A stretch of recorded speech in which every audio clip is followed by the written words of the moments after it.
ಇನ್ನು ಧಾರವಾಡದಲ್ಲಿ ಪ್ರಹ್ಲಾದ್ ಜೋಶಿ ಅವರ ವಿರುದ್ಧ ಹೆಚ್ಚುತ್ತಾ ಇದೆ ಆಕ್ರೋಶ. ಪ್ರಹ್ಲಾದ್ ಜೋಶಿ ವಿರುದ್ಧ ರಾಷ್ಟ್ರೀಯ ಶೌರ್ಯ ಪ್ರಶಸ್ತಿ ವಿಜೇತೆ ಕಿಡಿಕಾರಿದ್ದಾರೆ.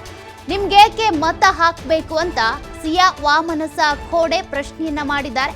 ಫಸ್ಟ್ ವೋಟರ್ ಅವರು ಈ ಬಾರಿ ಪ್ರಹ್ಲಾದ್ ಜೋಶಿ ಅವರ ವಿರುದ್ಧ ಕಿಡಿಕಾರಿದ್ದಾರೆ. ನಿಮ್ಗೆ ಯಾಕೆ ನಾನು ಮತ ಹಾಕಬೇಕು ಹೇಳಿ ಅಂತ ವಾಮನಸ ಪ್ರಶ್ನೆ ಮಾಡಿದ್ದಾರೆ. ಸಿಯಾ ವಾಮನಸ ಖೋಡೆ 2017ರಲ್ಲಿ ಶೌರ್ಯ ಪ್ರಶಸ್ತಿಯನ್ನ ಪಡೆದಿದ್ರು. ನನಗೆ ಈ ವರ್ಷ ಮತದಾನದ ಹಕ್ಕು ಸಿಕ್ಕಿದೆ, ನಿಮ್ಗೆ ಯಾಕೆ ಮತ ಹಾಕಬೇಕು? ಶೌರ್ಯ ಪ್ರಶಸ್ತಿ ಬಂದು 7 ವರ್ಷ ಕಳೆದಿದೆ, ಇಲ್ಲಿವರೆಗೂ ಕೂಡ ನಮಗೆ ಸಹಾಯ ಮಾಡಿಲ್ಲ, ಸನ್ಮಾನ ಮಾಡಿಲ್ಲ, ಕರೆದು ಗೌರವಿಸಿಲ್ಲ, ಸೌಜನ್ಯಕ್ಕೂ ಕೂಡ ನಮ್ಮನ್ನು ಕರೆದು ಮಾತನಾಡಿಸಿಲ್ಲ. ನನ್ನ ತಂದೆ ತಾಯಿ ನನ್ನನ್ನು ನಿಮ್ಮ ಬಳಿ ಕರ್ಕೊಂಡು ಬಂದಂಥ ಸಂದರ್ಭದಲ್ಲಿ ನಿರ್ಲಕ್ಷ್ಯ ಮಾಡಿದ್ದೀರಾ.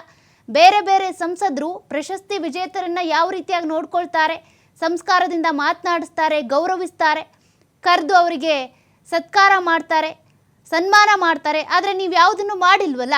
7 ವರ್ಷ ಆಯಿತು ನಾನು ಶೌರ್ಯ ಪ್ರಶಸ್ತಿಯನ್ನು ಪಡೆದು, ಯಾವ ಕಾರಣಕ್ಕೆ ನಾನು ನಿಮ್ಗೆ ವೋಟ್ ಹಾಕಬೇಕು ಅಂತ ಪ್ರಶ್ನೆ ಮಾಡಿದ್ದಾರೆ ಸಿಯಾ ವಾಮನಸ.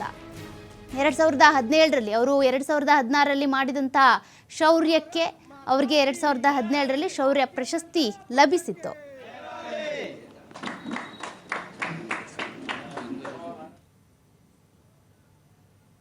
ಖೋಡೆ ರಾಷ್ಟ್ರೀಯ ಶೌರ್ಯ ಪ್ರಶಸ್ತಿ ವಿಜೇತೆ. ನನಗೆ ಈ ವರ್ಷ ವೋಟ್ ಮಾಡುವ ಅಧಿಕಾರ ಬಂದಿದೆ. ನನ್ನ ಓಟನ್ನು ನಿಮಗೆ ಏಕೆ ಮಾಡಬೇಕು ಹೇಳಿರಿ.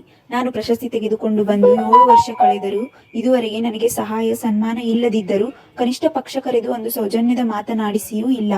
ಬೇರೆ ಬೇರೆ ರಾಜ್ಯದವರು ತಮ್ಮ ಕ್ಷೇತ್ರದ ಶೌರ್ಯ ಪ್ರಶಸ್ತಿ ಪಡೆದ ಮಕ್ಕಳಿಗೆ ಸಹಾಯ ಸನ್ಮಾನವನ್ನು ಘೋಷಿಸಿದ್ದಾರೆ.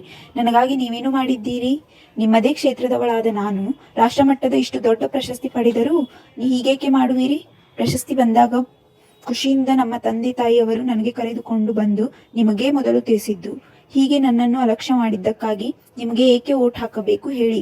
ಸಾರ್ವಜನಿಕರಲ್ಲಿ ವಿನಂತಿ. ಮಾನ್ಯರೇ, ಈ ನನ್ನ ಕೋರಿಕೆಯನ್ನು ಕೇಳಿ ತಮಗೆ ಸರಿ ಎನಿಸಿದರೆ ನನಗೆ ನ್ಯಾಯ ಕೊಡಿಸಲು ನನ್ನನ್ನು ಬೆಂಬಲಿಸಿ ಪ್ರೋತ್ಸಾಹಿಸಿ. ಈ ಆಡಿಯೋವನ್ನು ತಮ್ಮ ಎಲ್ಲ ಮಿತ್ರರಿಗೆ ಫಾರ್ವರ್ಡ್ ಮಾಡಿ.